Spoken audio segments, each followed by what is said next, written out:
Hei og velkommen til Rektors rom onsdag 18. mars. Tusen takk for alle hyggelige tilbakemeldinger, kommentarer og spørsmål som jeg har fått. Det tyder jo på at dere har behov for denne type informasjon, og jeg vil fortsette med det så lenge det er behov for det. Dear international students, I'm really sorry this information is in Norwegian only.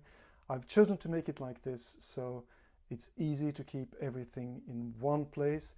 But I do the subtitles myself, so please make sure to turn up the subtitles under this video and you'll be able to follow. But please let me know if you would like me to do a video in English in the future. I'd be happy to do that. Jeg starter med samme type informasjon som jeg ga sist, og det er nemlig status for smittesituasjonen ved NMH. Det er fortsatt slik at vi ikke har noen smittede, ingen som har testet positivt. Det er heller ingen som er syke. Det er fortsatt 25 ansatte som er i karantene, men nå, takket være dere, så vet vi at det er 29 studenter som er i karantene. Og hvis du er i karantene, men ikke har meldt ennå, gjør det til korona@nmh.no. Vi rapporterer disse tallene til helsemyndighetene. Det er også viktig at dere melder inn hvor lenge dere er i karantene, sånn at vi kan faktisk krysse dere av lista når det er over. Men foreløpig altså ingen smittere, og alle de som er i karantene skal være i karantene. Når vi først snakker om helse, så er det slik at SIO fortsatt er åpen. Selv om kantina er stengt og Domus Atletica er stengt, så er SIO helse fortsatt tilgjengelig nå på video og på telefon.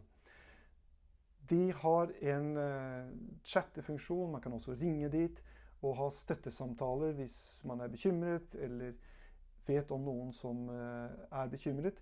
Man kan også gå inn på deres nettside på en tjeneste som heter studenterspør.no. Der får man tilgang til all helseinformasjon og videre veiledning. Jeg lenker til studenterspør.no under denne videoen, så vet dere det. Et av spørsmålene jeg har fått fra flere av dere er hva skjer med bibliotekslån? Og kan jeg fortsatt få tilgang på det biblioteket jeg har, for jeg må skrive en oppgave, eller jeg må låne ut en note. Biblioteksjef Johan forteller meg at alle lån er automatisk fornyet til over påske, så ingen trenger å være bekymret for det. Han forteller også at veldig mange av bibliotekets tjenester fortsatt er tilgjengelig, selv om bygget er stengt, og dermed også biblioteket. Gå inn på bibliotekets hjemmeside og få tilgang til e-bøker, tidsskrifter, lydopptak, filmer. Dere kommer til å trenge en såkalt VPN for å få tilgang til det og få bruk for noen av disse tjenestene, men det er tydelig beskrevet på nettsiden hvordan de gjør det. Så kan man også stille spørsmål om alt som er biblioteksrelatert til verdens enkleste e-postadresse. Man sender rett og slett en melding til b@nmh.no. Enklere blir det ikke. Hvis du har behov for å hente ut noe på NMH, du har glemt igjen et instrument, du har en note som du trenger, eller hva som helst annet som måtte være, det er det mange som spør om. Det vil være mulighet for det neste uke, men du må melde til korona@nmh.no hva du skal hente og når du skal gjøre det, så skal vi gi deg nærmere informasjon. Vi er nødt til å begrense hvor mange som har adgang til huset, og det blir altså ikke anledning til øving eller spilletime eller noe som helst annet foreløpig, men man kan hente ut noe ved å melde til korona@nmh.no først. Veldig, veldig viktig. Så er det lagt ut en side med informasjon om digitale verktøy på Canvas. Jeg lenker til den siden også her under. For de av dere som ennå ikke har vært inne og sett på den, det er rett og slett en skattkiste av verktøy, tips, gode råd og alt samlet på ett sted som har med nettundervisning, videooverføring, nettmøter og Canvas og alt som måtte tenkes. Det er til og med et par sider om videoproduksjon som jeg har tenkt å oppsøke i dagene som kommer. Og vi har tilgang på verdens beste support-team. Hvis det er noe dere lurer på knyttet til alt som ligger ute på Canvas, så kan dere ta kontakt med Håkon, Christian eller Rasmus. De er klare til å gi dere både opplæring, gode tips og råd om hvordan man jobber videre med. Jeg er kjempeimponert over den innsatsen som er gjort i fagseksjonene i løpet av disse 6 dagene på å få i gang undervisningen digitalt. Det har aldri skjedd så mye på digitaliseringen som i disse 6 dagene, og jeg er helt overbevist om at dette kommer å være en game changer for NMH. Så tusen takk til alle lærere som nå jobber iherdig med å få dette i gang. En god del av undervisningen er i gang allerede. Dere som er studenter og har fått beskjed om det, vet hvilke fag det gjelder. Mye kommer i gang igjen neste uke og etter hvert. Så bare følg med.